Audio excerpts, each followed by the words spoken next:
Morning. Welcome to the morning session. It is Tuesday, the 21st of July, and we're going to sit for 20 minutes. And of course, you can sit for 5, 10, 15, 20, whatever is good for you. So let's begin.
Good morning.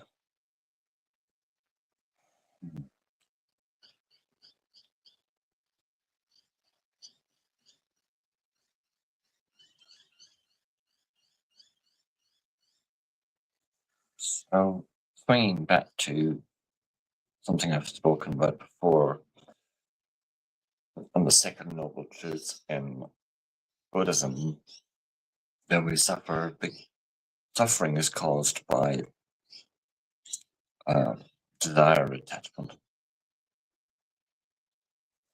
And desire is another word for a bias, a preference, a want, a need, perceived need.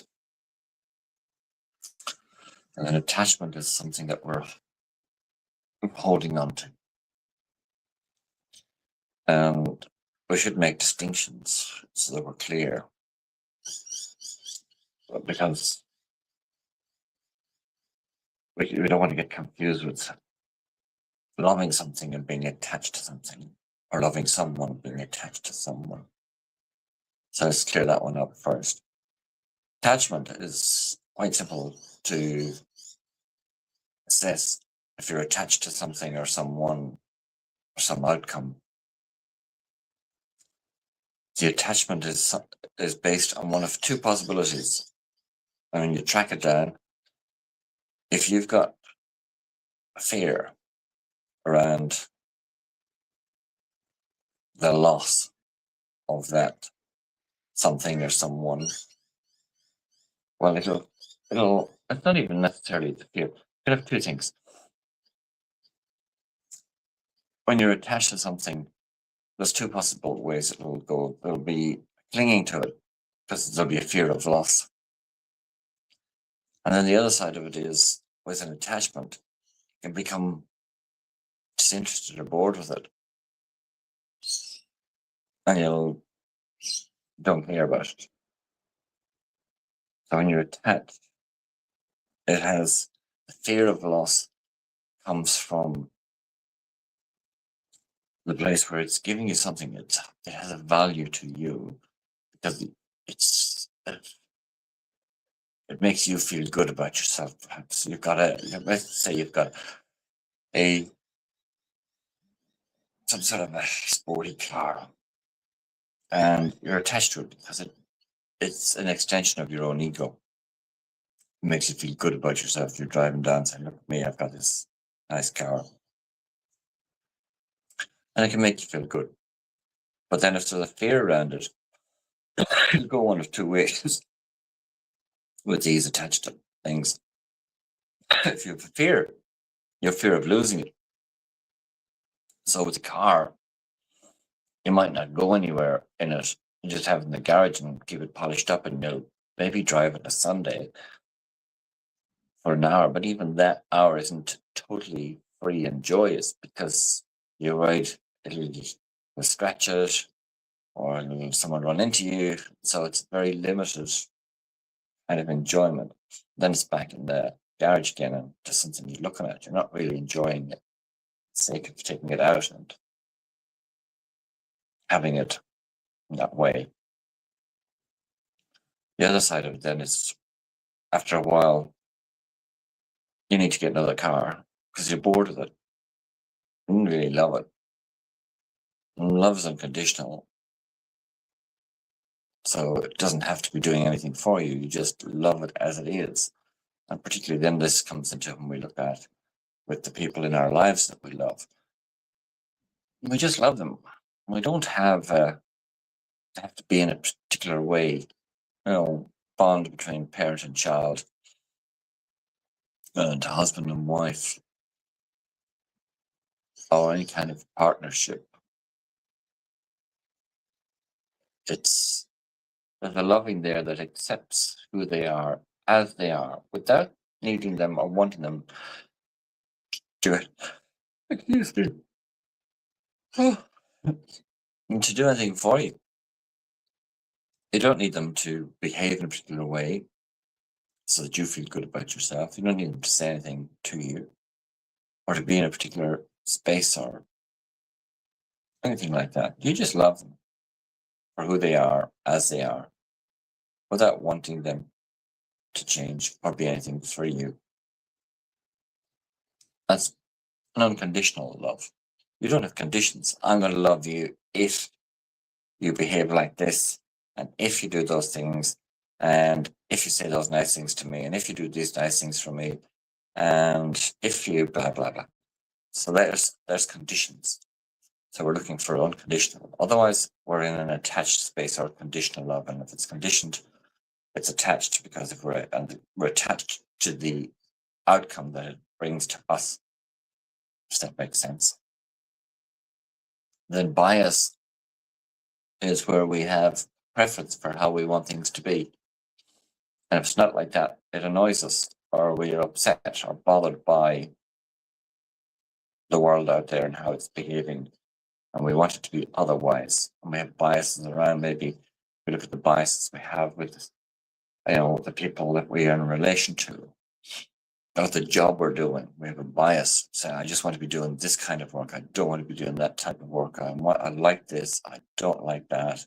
It annoys me to have to do these jobs. I don't mind doing those. If something is bothering you or annoying you, a quick check, a quick way to notice your own bias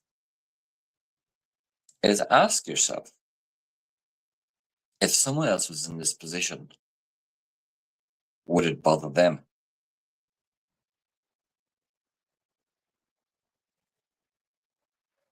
If it's possible for someone else to be in the exact same position, doing that job, relation to this person, doing whatever it is, experiencing some whatever, and they got annoyed or upset or bothered, or you get annoyed or upset, or if I get annoyed or upset or bothered by something, ask myself, would this bother someone else?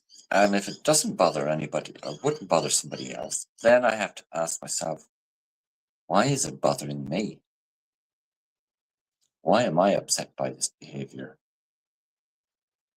And when you sit with, why is it bothering me? Why am I upset with this behavior? Why am I upset about this happening? And you really, really sit quietly with it and let it in and inquire with an open mind as to why. Why did that annoy me? Why did that bother me? Then it starts to point to something deeper inside of you. Because all of the bother and all of the upset and all of the disquiet, it's not out there anywhere. It's always in here. And it's brought about by something in here. Something that's conditioned to behave in response to a stimulus. Usually wired in maybe from years ago. Something happened years ago, and because of that, which wasn't resolved years ago, it now replays. And it's like a button was created. So when something happens to us and we get upset about something and we don't resolve that in the moment and let ourselves process that out of ourselves, a button gets created. And then someone comes along and they press that button. And let's say, make it, it could be something silly. Maybe you grew up where your parents told you that you shouldn't put your elbows on the table, or you should eat with the fork in the left hand and the knife in the right, or something like that, let's say. And then you see someone doing that. My mum, Mr. Soul, would say, never put a knife in your mouth.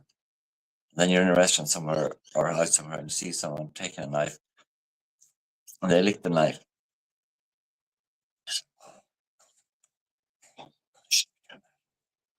That's disgusting. That's rude. That's just rude, bad manners. And someone, so every time someone licks a knife, you get upset. Why? They're just doing a thing. It's no concern of yours. But somehow, mom said, that's rude. Don't do that. That's rude. Now you have a program and someone does that, it's rude. And you say, oh, and rude is bad. You don't even doing bad stuff as you go to hell. What if? Anyway, I've rambled a little bit this morning, but hopefully there's some value in there for you. And for me, I hope you have a beautiful day.